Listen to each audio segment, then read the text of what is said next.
بسم الله والصلاة والسلام على رسول الله. ازيكم عاملين ايه؟ كل سنة وانتم طيبين بمناسبة عيد الأضحى المبارك، ربنا يجعله عيد سعيد علينا وعليكم إن شاء الله. النهارده بإذن الله جايين نتكلمكم عن مسابقة ان درايفر اللي خاربة الدنيا، هتبدأ من يوم 24 الجاي لغاية يوم 21/7. المسابقة دي مبعوثة لأغلب الكباتن. حاول تبعت لنا بردك تقول لنا إذا كانت المسابقة دي جات لك ولا ما جاتلكش. مسابقة جامدة جدا، منزلين عربية نيسان صاني للفائز الأول، وبعد كده موبايلات هواوي من اعلى فئه في الهواوي، وبعد كده فلوس وحاجات زي كده. لمين بقى؟ لاكتر كابتن ياخد رحلات. بص المسابقه يعني، بص عاملين لك بقى ان انت هتاخد عربيه نيسان صاني ومش عارف موبايلات وفلوس وايه وذهب ومرجان وياقوت، والدنيا خربانه من ان درايفر اللي هي يعني ايه، ما بتطلعش الجنيه. ان درايفر اللي هي اليومين اللي فاتوا كانت عامله اللي هو الريد، زي ما انت عارف لما بيجي لك ريد زي كده على رحله بيجي لك زي مكافاه على رحله. المكافاه دي لو انت خدت الرحله دي وعملت يعني وعاوز تاخد المكافاه دي، لازم تشتغل المكافاه دي خلال 24 ساعه. بعد 24 ساعه المكافاه اللي هم حطوها لك على الرحله او مدينها لك دي بتطير من عندك خالص. ان درايفر اللي هي لما بتدي بونص لكابتن يعمل كام رحله، والبونص بتاع الكابتن ده الكابتن ياخده لازم يخلصه خلال 3 ايام، يا اما البونص ده يطير. وطار من عند ناس كتيره جدا وناس كتيره ما خدتهوش. ان درايفر اللي هي لما تروح للرحله او تروح للعميل والعميل يلغي او انت تلغي باي طريقه غير اللي هم عاوزينها، فيقول لك الفلوس راحت ومش هنقدر نرجعها لك في المحفظه.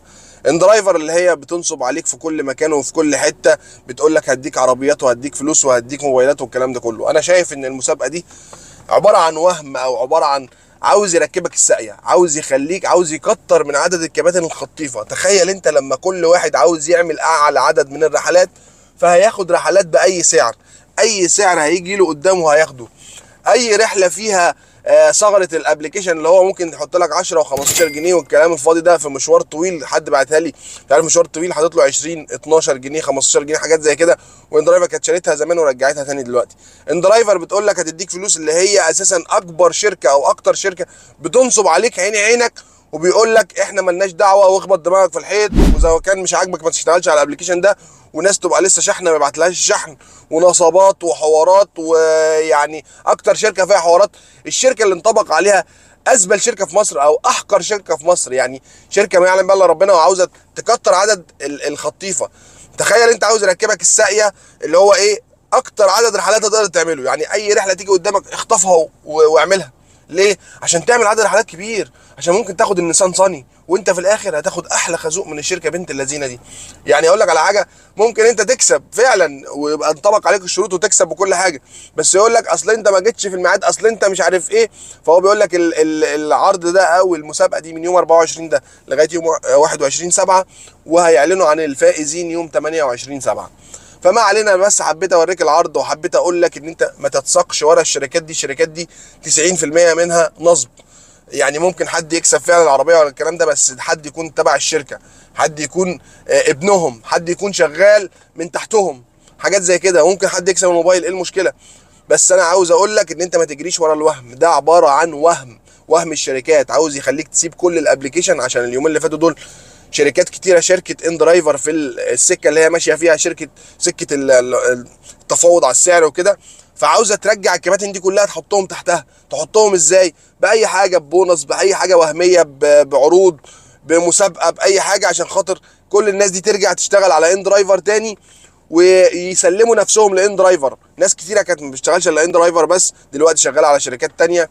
فان درايفر عاوزه تركب الناس دي كلها الساقيه، خليه يلف في الساقيه ويشتغل 24 ساعه ان درايفر وياخد اي سعر، وتنتج لنا جيل جديد من الخطيفه. يعني ما صدقنا اليومين اللي فاتوا الخطيفه قالوا عشان خاطر الاسعار غليت والدنيا باظت وبقى في زيت وبنزين وكل حاجه غليت، فالخطيفه بداوا يقلوا عشان مش عارفين يصرفوا على عربياتهم او مش عارفين يصلحوا عربياتهم.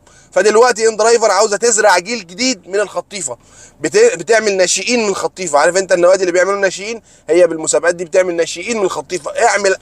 يعني المسابقه ملهاش الا شرط واحد. ايه الشرط الواحد؟ اعمل اللي انت عاوزه، بس اعمل اكبر عدد من الرحلات، اعمل رحلات وخلاص. فده انا شايف ان هو هبل في عبط، بالذات في ايام العيد اللي احنا داخلين عليها دي والموسم اللي داخلين عليه بتاع الصيف.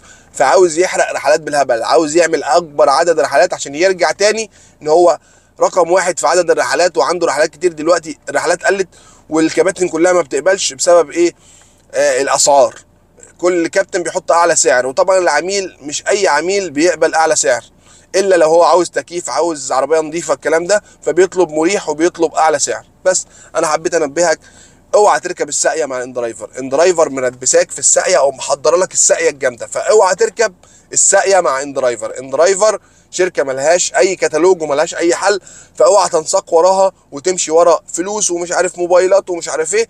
سلمها لله واشتغل صح، هتبقى مروح بيتك مرضي والدنيا زي الفل، ومش تستنى بقى المسابقه ونتيجه المسابقه والهبل والعبط والكلام اللي هم مدخلينك فيه ده. اهم حاجه بقى لو عجبك الفيديو اشترك في القناه وفعل زر الجرس عشان يوصلك مننا كل جديد، وما تنساش الاشتراك في جروب التليجرام، هسيب لك اللينك تحت الفيديو، واي حد عنده اي مشكله بعتها لنا. وقبل ما نقفل الفيديو بنعمل ايه؟ بنصلي على النبي عليه افضل الصلاه والسلام، وربنا ينصر اخواتنا في غزه، واشوفكم الفيديو الجاي ان شاء الله.